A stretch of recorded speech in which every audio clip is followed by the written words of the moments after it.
એટલે શું થયું હતું બેન? 3 થી 4 વાર ગયા પેપર લઈને. બ્લોક નંબર કયો હતો? 11. 11 માં શું થયું હતું? 11 માં 3 થી 4 વાર ગયા બરાબર. અચ્છા.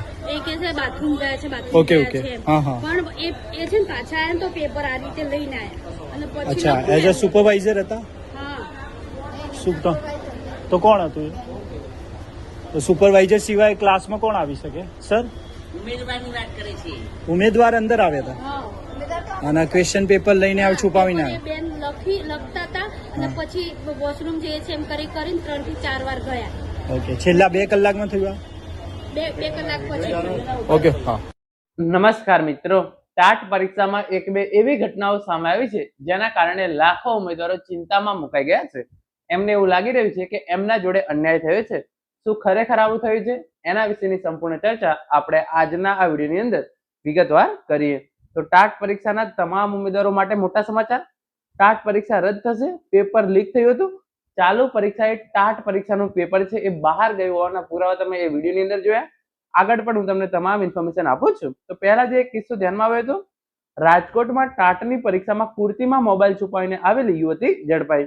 તો આ તો એક જે છે એ પરીક્ષાની અંદર ચોરી કરવાનો કિસ્સો થયો. તો એના જોડે જે છે એ ઉમેદવારોને કોઈ લેવા દેવા નથી, કારણ કે કોઈ પરીક્ષાની અંદર ચોરી કરતા પકડાય એ નોર્મલ ઘટના છે ગુજરાતની અંદર, કારણ કે ઘણા બધા વિદ્યાર્થીઓ જે છે એ ચોરી કરતા હોય છે અને ચોરી કરતા પકડાતા પણ હોય છે. તો એક વિદ્યાર્થીનું પેપર રદ થઈ જાય તો એની અંદર કોઈ વાંધો હોય શકે નહીં.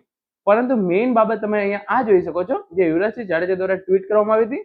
ઓઢવ કેન્દ્ર પર થયેલ કથિત ગેરરીતિ અંગે નિષ્પક્ષ તપાસની માંગ.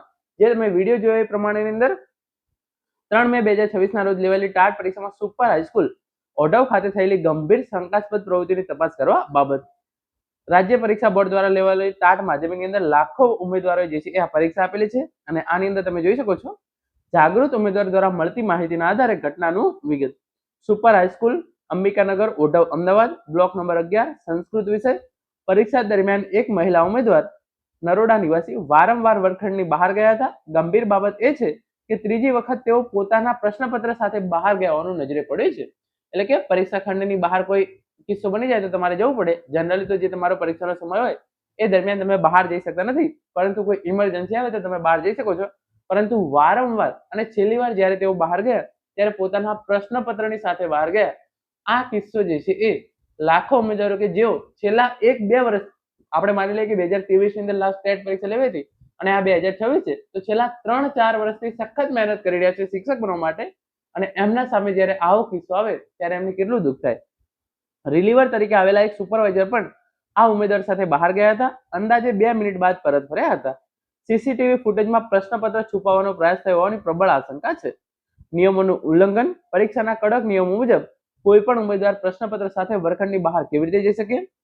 શું સુપરવાઇઝર દ્વારા સુપરવાઇઝર દ્વારા આ બહેનને સપોર્ટ કરવામાં આવી રહ્યો હતો? એક્સપર્ટ દ્વારા સોલ્વ કરાવીને જવાબો અંદર પહોંચાડવામાં આવે છે. સેન્ટર ફાળવણીમાં વિસંગતતા. ત્યારે આપણે જોઈ શકો છો કે જનરલી કોઈને ઘરની નજીક જે છે એ કેન્દ્ર મળતું નથી. તો આ જે નરોડાના રહેવાસી છે, તમને નરોડાની નજીક જ કેન્દ્ર કેવી રીતે મળી ગયું, એ મેઇન પ્રશ્ન છે. પછી તંત્રની નિષ્ક્રિયતા. જાગૃત ઉમેદવારો દ્વારા આ વિરોધ કરવામાં આવ્યો છતાં પણ કોઈ અધિકાર જે અધિકારીઓ હતા એમના દ્વારા કોઈ પણ પ્રકારના પગલા લેવામાં આવ્યા નથી. 2,10,000 ઉમેદવારો નોંધાયેલા હતા. 1,81,500 પ્લસ ઉમેદવારોએ આ પરીક્ષા આપી છે. 1,058 કુલ પરીક્ષા કેન્દ્રો હતા 6 જિલ્લાની અંદર. તો પણ તમે અહીંયા જોઈ શકો છો, આવા કિસ્સા છે એ મહેનતુ ઉમેદવારોનું જે છે એ મનોબળ તોડી શકે છે. તો પહેલી માંગણી છે, સીસીટીવી ફૂટેજ સાર્વજનિક કરી દો કે આવો કોઈ પણ પ્રકારનો કિસ્સો નતો થયો, પેપર જે છે એ બહાર નતું ગયું. તમે એ સ્પષ્ટ રીતે સાબિત કરવા માંગતા હોય તો સીસીટીવી ફૂટેજ બહાર પાડો, આની તપાસ કરવામાં આવે, અને જો ગેરરીતિ જણાય તો કડક કાર્યવાહી કરવામાં આવે એવી તમામ ઉમેદવારો વતીથી રાજ્ય પરીક્ષા બોર્ડને જે છે એ નમ્ર વિનંતી છે. હવે જોઈએ કે આની અંદર સરકાર દ્વારા શું કરવામાં આવે છે. બાકી અત્યારના કિસ્સાની અંદર એવું સ્પષ્ટપણે લાગી રહ્યું છે કે ચાલુ ટાટ પરીક્ષાએ પેપર જે છે એ બહાર ગયું છે, બહારથી જવાબો સોલ્વ થઈ અને અંદર આવે છે, અને એ જે તે ઉમેદવારને જે છે એ આ જવાબો સોલ્વ કરેલું પેપર જે છે એ આપવામાં આવી એમને જવાબો લખાવવામાં આવેલા છે. આ બાબતે રાજ્ય પરીક્ષા બોર્ડ અને સરકાર દ્વારા કડક પગલાં લેવા જોઈએ.